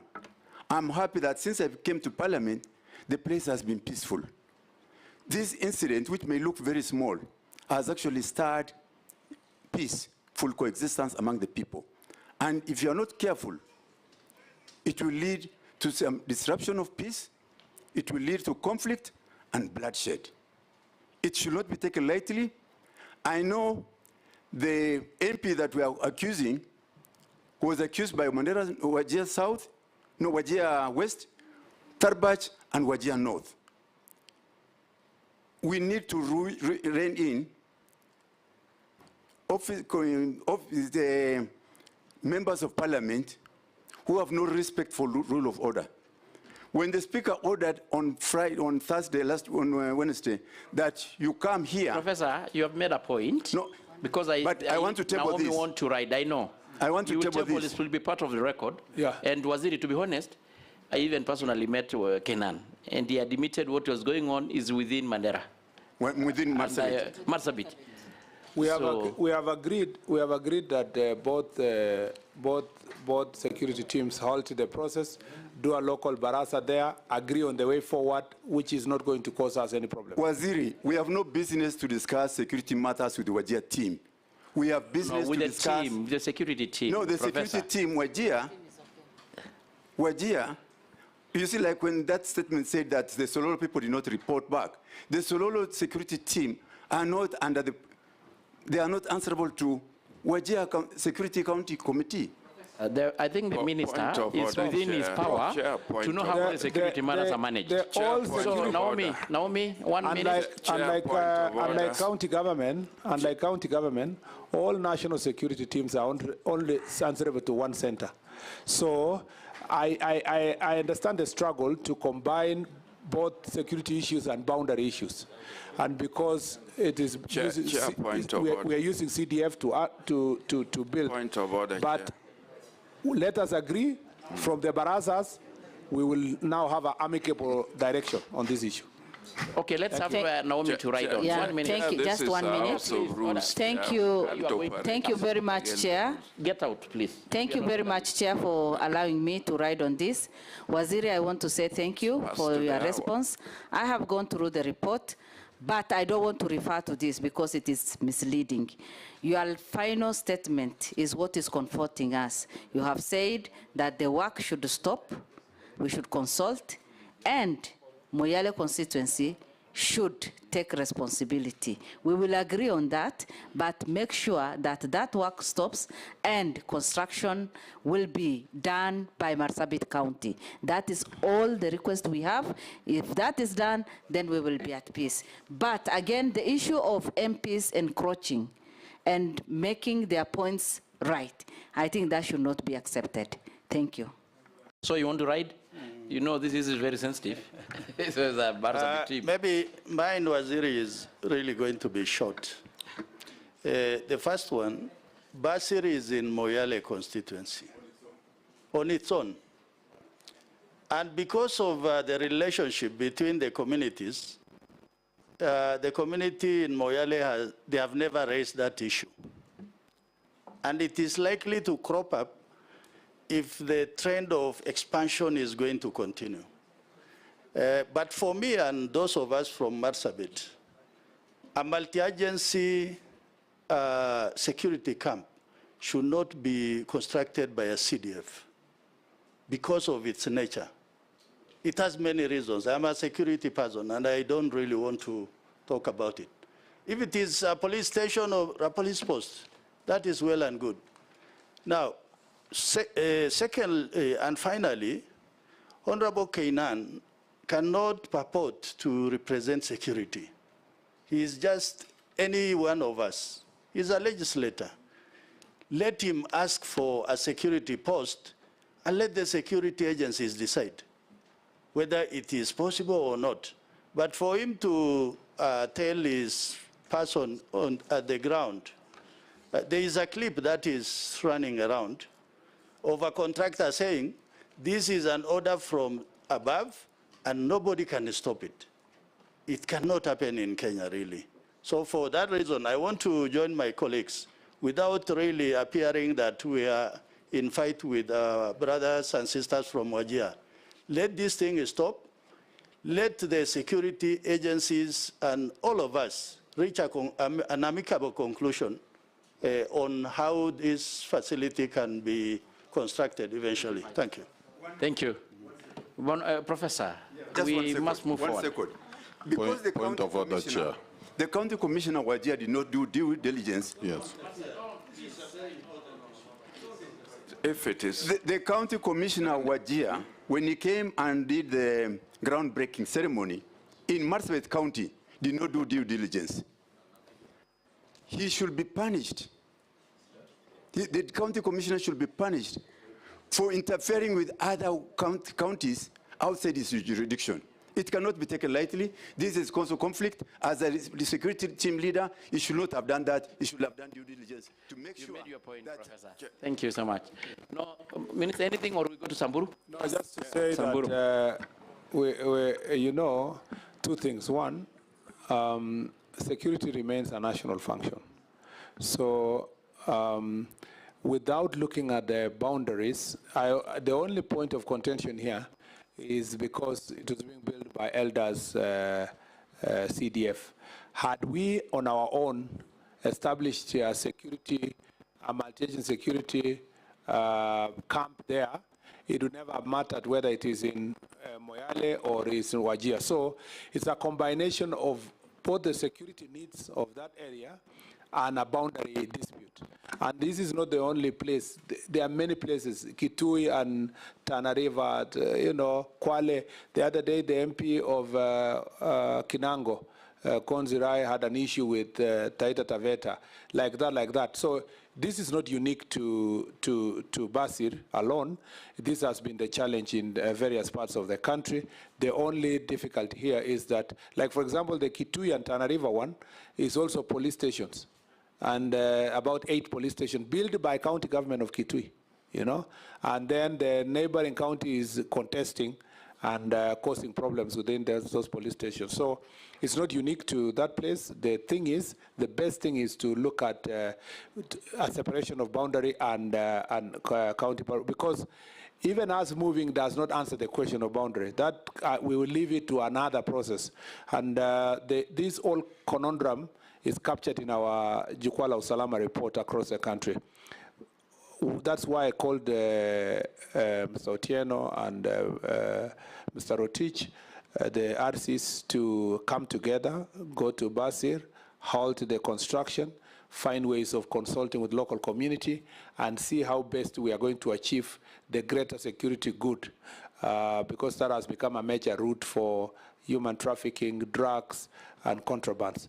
And we still have to deal with that problem. And it was really pronounced during our Jukwaa forums in Wajir and Marsabit as well. We have agreed on that. Yeah. Yes. It was not satisfactory. Thank you, Chair. Yes. And thank you, CS, for this wonderful, providing this report. On the issue of Kitengela shooting, Bona CS, I'm not quite satisfied with the report, having that the completed investigation file has been in the ODPP for more than 2 months, and yet no action has been taken in regarding the persons who committed this crime. And it is subject to questioning, especially by my voters, because, there was an officer who was working for the DCI, and there are some worries and concerns that the reason this file has not been moved away from the ODPP is simply because this officer might have interfered with moving forward on arresting these individuals simply because he's a police officer and he works for the DCI. What would you say about that? Because my voters are seriously concerned about that. I think it's very straightforward. The fact that DCI himself investigated and arrested those people and presented a file to DPP is first a plus that there is no interference from the police side. The oversight mechanism of DPP is ongoing. I cannot cast improper motive on the part of DPP because he has an oversight responsibility to analyze the files and analyze the evidence. I am confident that in the fullness of time, he will now give a way forward based on the law and evidence. So I think your constitution should be a little bit patient. I don't speak for DPP. DPP is not the Ministry of Interior, but being a part of the law, justice, law, and order sector, I have confidence in the ability of the DPP to give a proper way forward soonest. Thank you, Mr. Chair. Thank you, Samburu, and the deceased one. Is it Kiambu? Yes. I don't know, Samburu was not satisfactory. Yes. Thank you, Chair and Waziri. Thank you for the response, though the response is not satisfactory and also not factual. First, the number of animals that were lost during the attack was 700, not 500. And no recovery have been made even up to today. I just called when I'm here, and zero recovery has been done. So whoever responded to you, Waziri, you need to tell them to give us the correct report. And please put some effort. I'm seeing the ministry recovering animals from other counties through cattle wrestling. But I don't know what happens, because any animal that is lost from Samburu to another county, none of it can see its way back. So kindly, we need to help those people recover the animals, because their families have been left in very desperate position. All the animals have been taken, and the herder was killed. Waziri, and then also on the hotspot areas, you know Samburu very well, I'm sure. And you mentioned along Baragoi, Maral, Baragoi, Lorian, and Barsaloi. But there are areas that are always disturbed. Every day, even yesterday, there were shots. Logorate, Longewan, Losuk, Pora, Poro, you know those areas. Good. People Pauline. are not in peace because Pauline, of the disturbance. You made your Very important one, Mr. So Waziri. that you give your colleague 1 minute. Yes, I will give him. Yes. Mr. Waziri, there's an operation going on in Elgeyo Marakwet and Baringo. But the information, I don't know whether you have this information. Many bandits from these areas have migrated to come to Malaso. I'm told there are over 1,000 men with guns who have migrated to come and hide in Malaso. And those are the people who are now coming up to disturb the whole belt. So kindly take up that. I hear Marsabit complaining of the SOG. Please take them to Malaso, because I'm sure they will block those bandits there. I'll ask my colleague to add. Just Thank 1 you. minute, please. Yeah, thank you, Chair. Then we go to, yes? Yes, I would like to argument on the points which are made by the women rep. I am the member of parliament for the area which was affected. I would like to also state that there were actually no recoveries, and in fact there was another incident of theft at Marti where over 100 calves were stolen. It was not part of the question, but I expect that you have that information. Honorable CS, you spoke about sustained operation. In that belt, what we are lacking is actually what you were saying, sustained operation. The SOG you gave, who came there for like 3 or 4 days and then they disappeared. And there was an incident a few months ago where there was an attack on a police escort who were escorting remandees, hardcore criminals, and a policeman was shot, his gun was stolen. Up to now, there's no recovery up to date, and those very, very same bandits are the ones who are harassing these people. Thank you. That is the point on sustained. Then Umi. Want to share one, just one? Time is yes, really. Yes. You go to the point. On the issue that you also spoke about on infrastructure, these belts, Honorable CS, are insecurity corridors. Specifically because of lack of network coverage. These are dark spots. No information gets out until very, very late. And we know that your ministry can really do something about this. So please, I would like to give this to you as your takeaway from this meeting. Maybe we can have a meeting with you later on. But kindly, the lack of network coverage in Masikita, Nachola, Suyan, parts of Niro, Angatananyeki. These are those areas which are giving us headaches. At your point. Waidaka? Thank you, Bwana. Thank you. Waidaka, then Umi, and Bonana. Thank you, Bwana CS, for coming. And on the question about Bridget, a girl who, 12-year child who was killed by a stray bullet that came into the house, I am not satisfied at all. Bwana CS, I'm not sure that you know the circumstances that led to the death. This kid, 12-year kid, was at home because of the Sabasaba protests.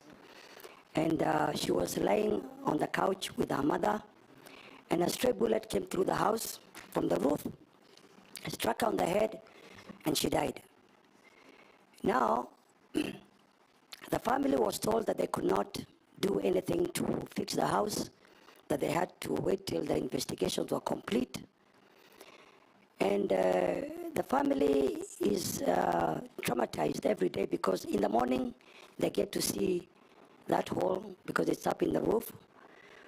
They get to, in the morning, at night, and the family is traumatized.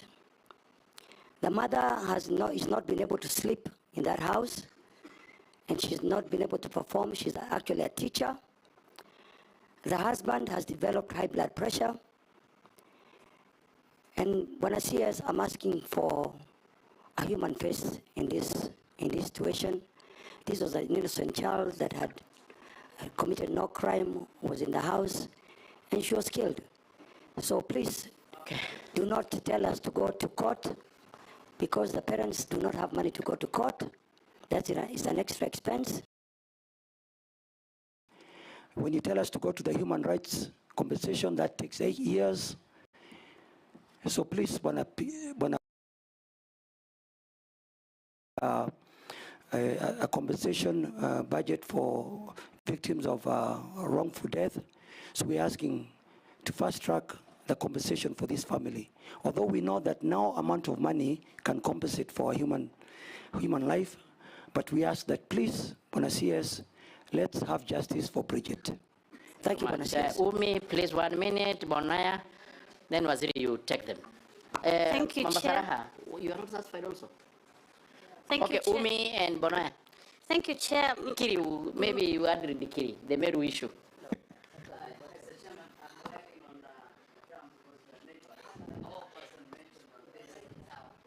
Thank you. Thank you, Chair. Thank you, Waziri. I have heard your response.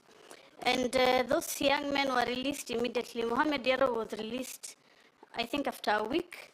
Zesambur, we literally did a police chase with them. We were rushing after them until they dropped them there off. He's now critical and heading to India for treatment. So, Waziri, my question is it the police who are abducting these young men?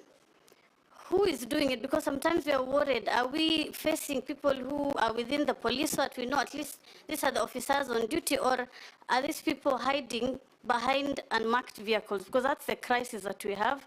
And we still have Abdinasir Khalid Ahmed missing, Abdirazak Yale still missing, and Abdisamad Ahmed Boruka still missing. So that's something we need to know so that it can provide a final solution to this problem. And then finally, on the issue of the border, the roadblocks, Modica has been advertised in Garissa to have a roadblock. The crisis we have today morning is that a young man has been killed by an officer allegedly named Chalo, who was transferred from Garissa station to Balambala station. He shot the young man yesterday, Sanane Usiku. Today, the entire residents are up in arms. As I speak here, my phone is blowing up. I don't know what to tell the people. And this is followed by an incident that happened where Ahmed was also shot last year, December. So if we have this roadblock here, is it providing a security solution to the people in Garissa, or is it killing the young people? Because, for example, Adan is a single child. The mother and the parents are old. Who is going to take care of them? The son is dead, shot simply because he's just trading along that route. So, Waziri, kindly, don't even just give us a solution, a statement. Please come to Garissa. The first point of reconciliation for us as Garissa residents is that Officer Chalo, who is alleged to have dispensed his gun, to be removed from his duty. Okay. Then we proceed and talk of justice. Thank you, Umi, Bonaya. Then the degree right on you. Thank you, Chair. I have two statements that the minister responded to. You are not, Chair, you're supposed just to follow up on what you responded. The question for the two follow-up. Okay. On the issue of the abduction, Waziri, every time I'm asked to raise a statement in Parliament on a case of abduction, I give up before even doing the statement. It's so frustrating because you do a statement, the response you get is exactly the same to each and every case. Nothing changes, it's the same. And if you look at the case of Lubo specifically, you realize that from the statement by the family members, that was made, it is very clear, actually, for even ordinary person to follow up the matter and arrest the culprits. But still, the response that is given to you and you present to us is the one that doesn't give hope. So can we have some, can you serve us some hope where we have cases of abduction?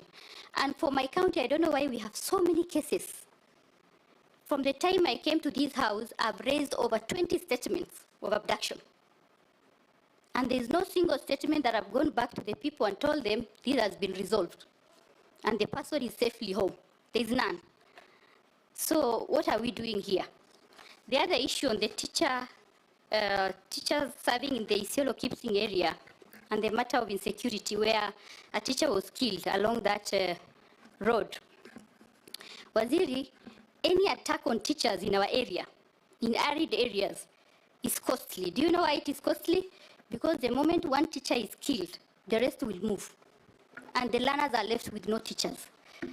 That is why we can't afford to entertain attack on teachers in this region. So what I'm asking is, because it is along Kipsing Road, and I don't know whether you are aware, we don't have a single police station in Kipsing location.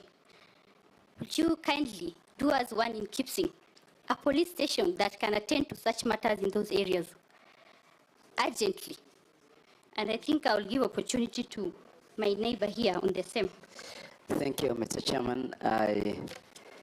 The Kuten teacher is to work in Blacks, Parua Secondary School, is from my constituency. So I feel the pain of loss of a teacher. We have coexistence with Isiolo for a long time.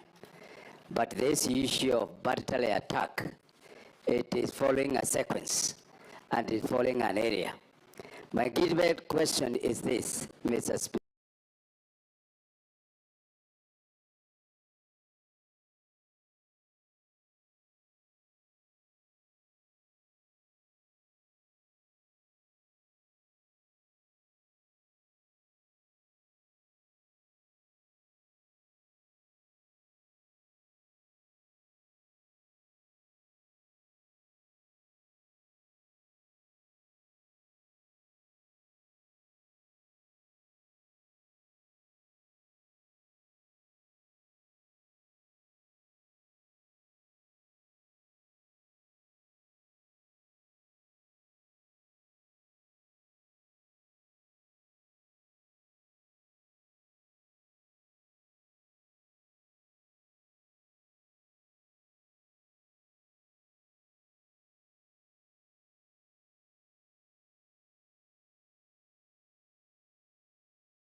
Encouraging banditry.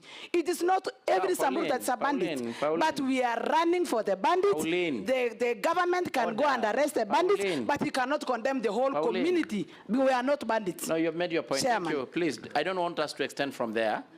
The minister is here. So that Mr. Chairman, I did not say Samburu. The transporter. No, please. I only said the governor. Sir, drop it at that. Our Mushima, the roadblocks. Yeah, thank you very much. And just to the point.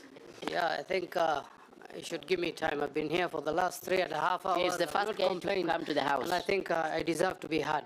Waziri, thank you. My question is Section 69A, Act Cap 403, says that it's the Inspector General of Police who has the powers to gazette all these roadblocks. You've mentioned that the regional commanders, the county commanders have the powers now to do that. That's the reason now we're having roadblocks all over. From Mombasa, you'll have about 12 of them.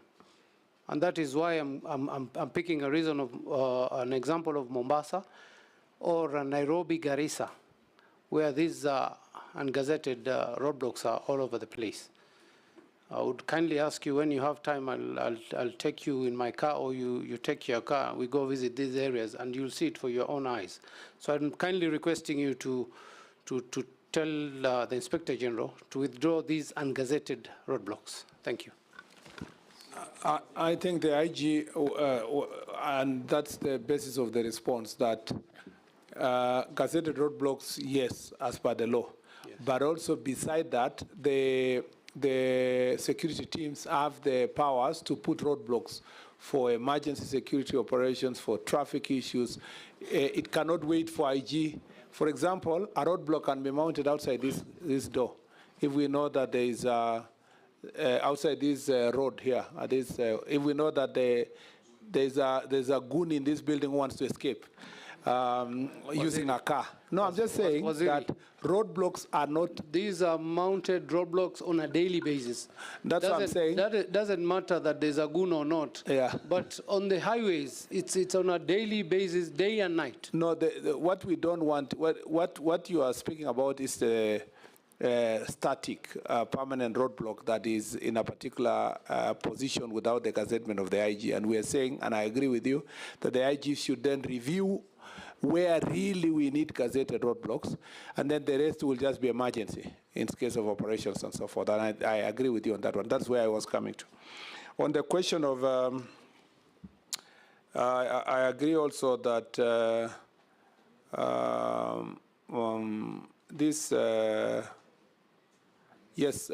request by Honorable Mumina and Rindikiri on the question of security in Kipsing, we will assess the police station issue. We will work with the local security team to present the necessary proposal, having gone through the necessary security assessment. On the statements of abductions, and we cannot really say someone has been abducted. Yeah, you cannot for sure say he has been abducted. You can only say they're missing. And the files of missing persons across the country are many. And eventually, you know, have you had a case of a man who re-emerged after 45 years? On a serious note, there are people who are missing, but not necessarily because of abduction, or there are some people who are missing because they just have mental health challenges, like the cases that I submitted in Parliament the other day of a man who used to work with Huduma Center, and he was an Angao officer. Finally, he was found alive because he had challenges of mental health. There are cases also of self-abduction, as I said earlier, where all these investigations have been done and find real abductions. And I was in Isiolo when some family, confronted me about their missing, maybe it's in the same case, about their missing next of kin. Family member. So I sympathize with real cases of people who have been abducted, and it's our responsibility, as written in the statement, that we need to upscale our operations to ensure that we protect citizens from genuine abductions by criminals. On the question of Honorable Ndikiri, maybe he would have framed this question that, that we just leaders, either from Meru, Samburu, Isiolo, or whatever, we must, all of us, support security operations and avoid any incitements that may become a block. The rest is left to the police to do investigations as to who does what.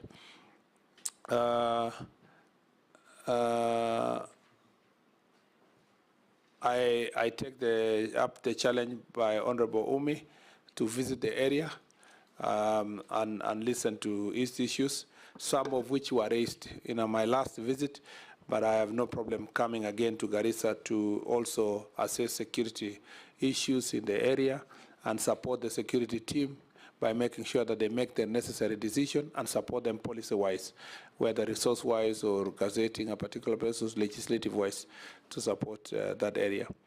On the question of the little girl of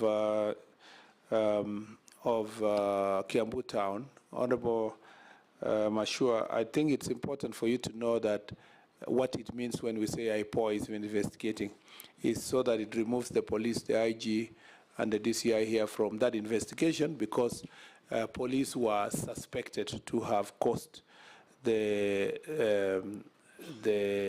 death of that little girl, which is very regrettable, as I have indicated in my statement. So I think IPOA is struggling also with a number of investigations because of budgetary allocation. Parliament should look at ways of ensuring that IPOA is given better budgetary allocation so that they can complete these cases expeditiously. On the question of compensation, I told you, unless someone goes to court for compensation, and we have those cases of compensation being brought to us, there is no policy framework for compensation. However, you remember under the broad-based arrangement, there was a 10-point agenda where compensation was one of them.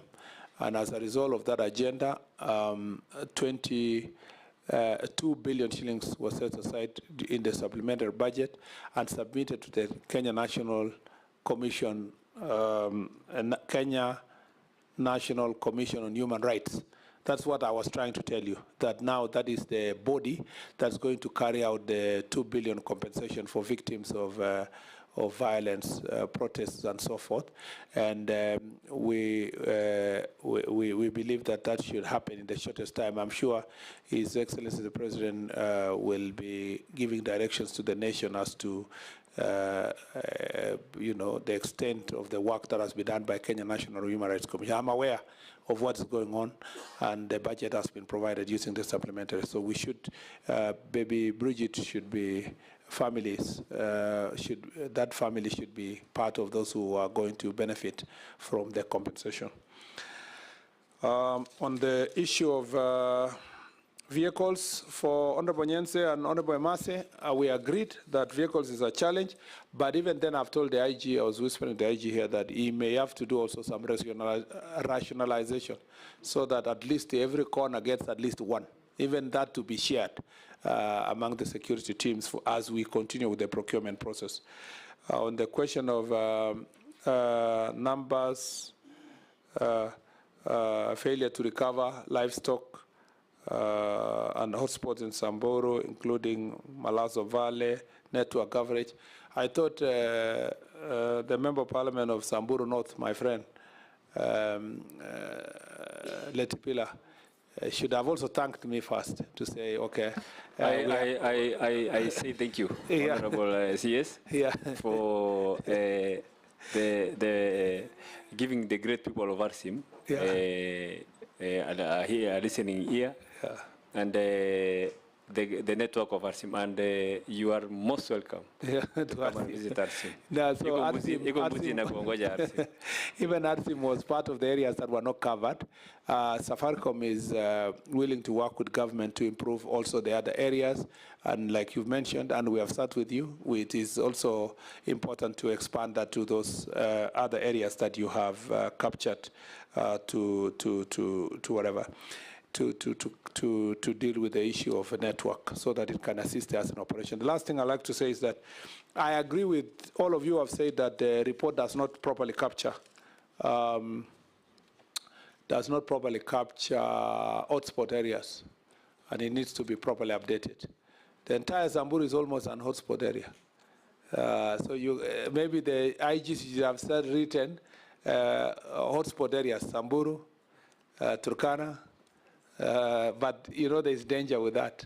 It can easily negatively profile an entire county from investors and investments. So that's why it's important to go to those particular corners. Samburu is a victim, but also aggressors are inside, especially Samburu East. But if you come to West, North, you have more victims as you progress. I would also like to appreciate, it's also good to say thank you. Because the insecurity in Baragoi, ever since we got into these past years, it has really come down. Yeah. And in as much as we would like it to be perfect and better, where we have done progress, we must also appreciate the government for the good job that it has done. Thank you, Mr. Chair. This is the longest I've been here. Asante sana. Do this, as the Vice make a comment and we close, I think you need to note on what Mumina said about the very many abduction in Isiolo. It was really a very passionate plea. Sorry for that. Isiolo, you know, has become a route because of the challenges we have. That's why we are even supporting the setup of security installation in the border of Wajir and Moyale. And because that route has become the route for illicit drugs and illicit alcohol, trafficking on persons, guns, bullets, and so forth. So as a result, sort of Isiolo becomes the melting point.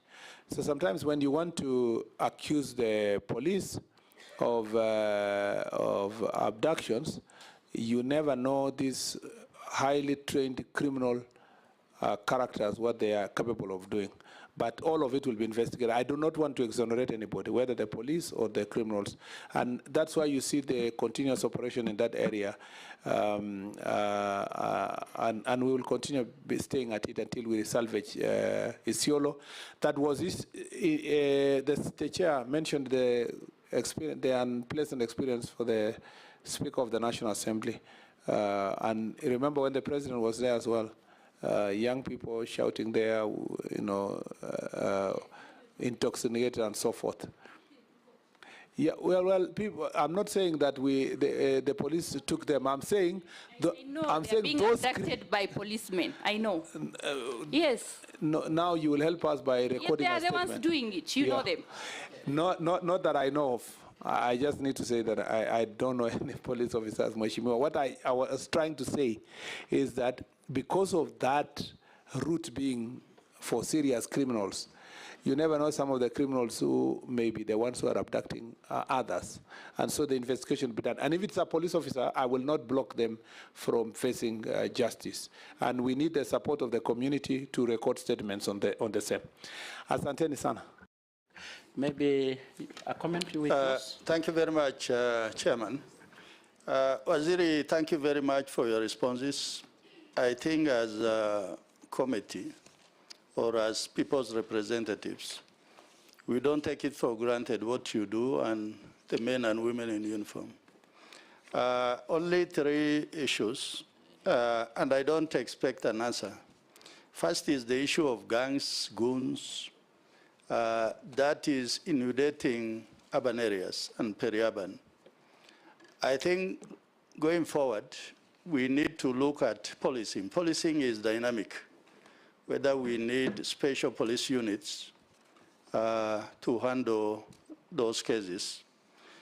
Secondly is the issue of cattle rustling.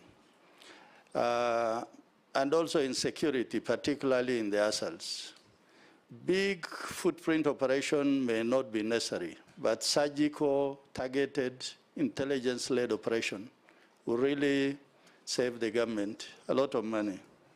Thirdly is to Road 2027. In your response, you mentioned politician, politics, everything around politics. I think the solution for the country and also a good response to the committee by yourself and your team is how we are preparing for election 2027. Finally, the issue raised by my group from Marsabit. There's no conflict between Wajir and Marsabit people. I think let no legislator or legislators cause our people to fight for something that can be stopped and resolved. Thank you very much. Waziri, just a closing remarks. Of course, the issue of the gangs and these criminal gangs has been there before. You remember the old Chongororo, the Mungiki. But your predecessors before handled them heads on. We all remember how Mishuki really crashed and break, all this. You're up to the task. You have to save this country. If we go toward 2027 under this situation, I'm worried it may not be looking very good. And the only time to redeem and save this is now. So thank you so much. We don't want to keep you for long. We have really done it. And the meeting is adjourned until communicated further. Thank you so much.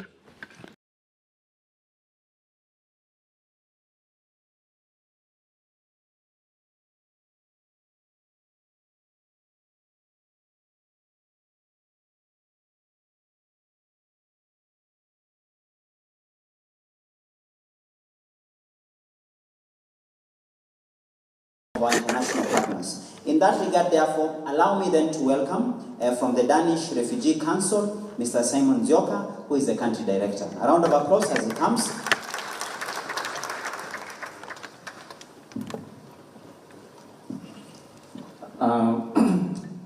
Chief guest, Mama Rachel, allow me to write on the protocols already established. The Danish Refugee Council covers all aspects of refugee issues based on humanitarian principles and human rights. The overarching mission of the Danish Refugee Council is to assist and protect refugees and also the host communities in the ASOS, empowering them towards a better future.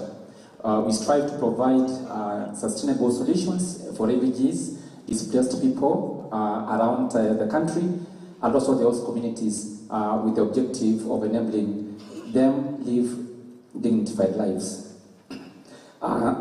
This year's PBO week is transformational. It's a journey towards strengthened coordination, collaboration, and being intentional in our collective efforts in impacting lives as we continue to deliver and facilitate the most needed services in Kenya, particularly in the communities we serve. At the DRC, the Danish Refugee Council, we appreciate the opportunity to work jointly with the government of Kenya and the current governments, donors and partners for both refugees and host community protection, for refugee protection, livelihoods, self-reliance, and social cohesion. All these are geared towards supporting sustainable solutions in the countries that we operate. In the wake of the global climate change, our waste management fair recycling initiatives seeks to restore the environment by supporting thousands of waste pickers from informal and what has been considered as unsafe work into dignified, structured livelihoods. It's about income to needy families, safety and recognition through a decent wage, and also making the surroundings and the living spaces better. Our financial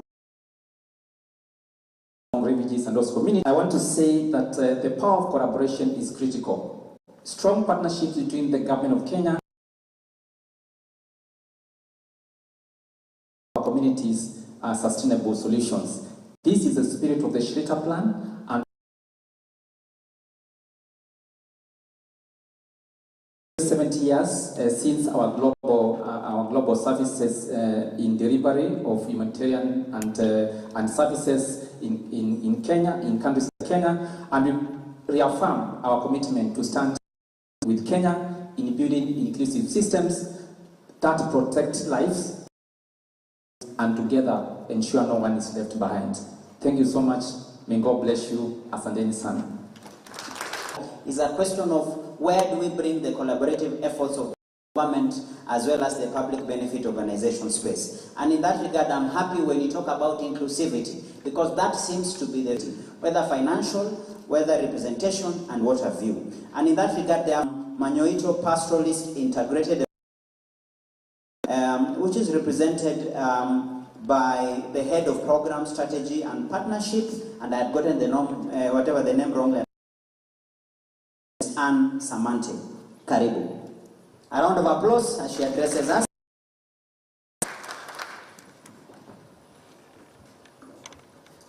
Your Excellency, Mama Taifa, Ms. Rachel Ruto, the Cabinet National Administration, Honorable Kipchumba Murkomen, And the piece, just to correct my name, yes, my name is Samante, and local organization, Manyoicho Pastoralist Integrated Development, you know, that particular area, to the national level where we are now having a number of counties in Kenya, and also went beyond Kenya to also the regional level. One of our backbones, or the reason why we came to be, is for us is not just land, it's our livelihoods, it's our everything basically. And so we came around because we needed to support our progressive piece of law, Community Land Act of 2016, and while our communities to register our lands as the only communities. And secondly, also a lot of projects and interventions around livelihoods for now. And when you get an opportunity to be in the global platforms, one common narrative is that Africa has the lowest about the marginalized communities that face first-hand impacts of climate change. And so our center, because we have women as a central pillar in our reason that women face double marginalization. Women are more vulnerable whenever any challenge comes up. Even here, in case anything happens here, the first people to really struggle in holistically, if I can say, both, and it gives a very, the reason I call it beautiful, it gives women to own land for the first time in a very somehow. And then, of course, we do a lot of policy intervention. A historical moment was last year, 18th December. Gather us in this nation in launching, with our president, in launching the National Policy for Ethnic Minorities, Marginalized Communities, and Indigenous Communities. And again, we value so much partnership. We are at a time in this life that we cannot do much if we do it alone. We need to leverage each other's capacity, technical capacity, resources, expertise, and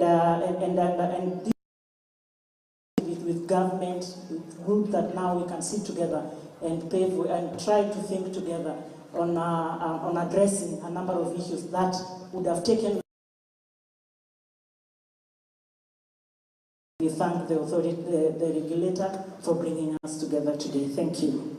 Undergo the past 1.5 years. If we can be able to reflect as to the global changes that have happened and the impact. This therefore calls for a renewed conversation. What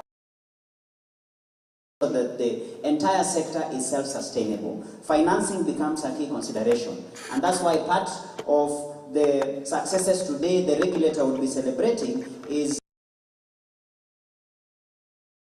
self-financing. I therefore wish to invite from the Cooperative Bank, the head of commercial banking, quickly.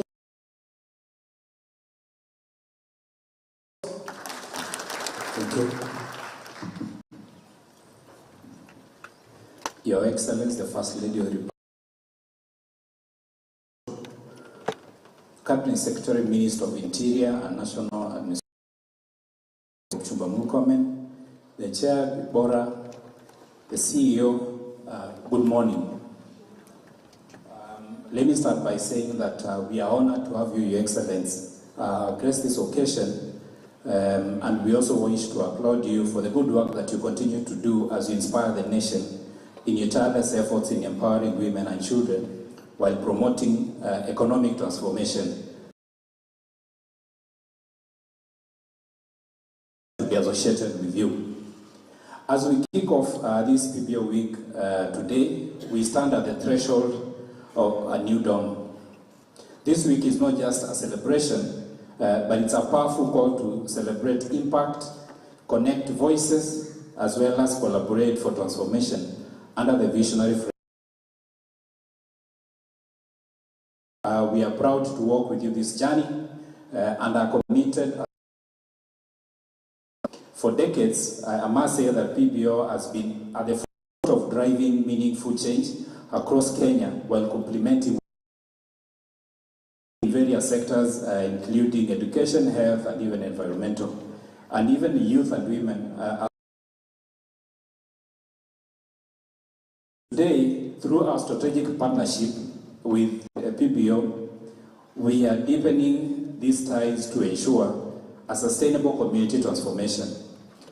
We have seen the power of collaboration firsthand. Through the Cooperative Bank Foundation, we have partnered with numerous PBO and donor agencies to improve access to quality education, support the youth, women empowerment programs, and respond to crises such as drought. We have co-funded financial inclusion initiatives, built capacity for local actors, as well as worked along PBO to make the program sustainable. From supporting community-based organizations in education, initiatives, this partnership has created a lasting ripple effect in the community's network. We offer tailored financial solutions specifically designed for PBOs and as well as NGOs in special fund management, local and international payment solutions, and innovative financial models that support project sustainability, as well as technical assistance, flexible funding options to the PBOs to be able to scale their impact while maintaining a strong governance and compliance. Together, we are connecting voices that matter and collaborating for real transformation.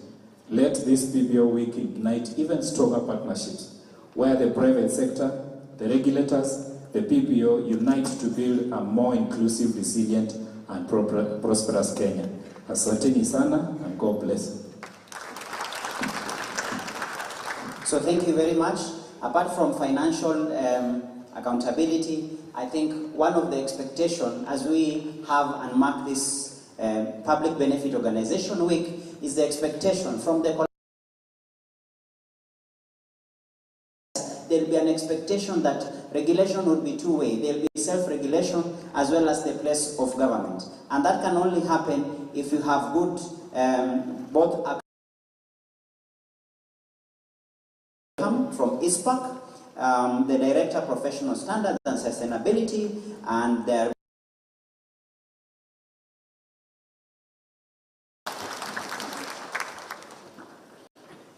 Thank you. Her Excellency, the First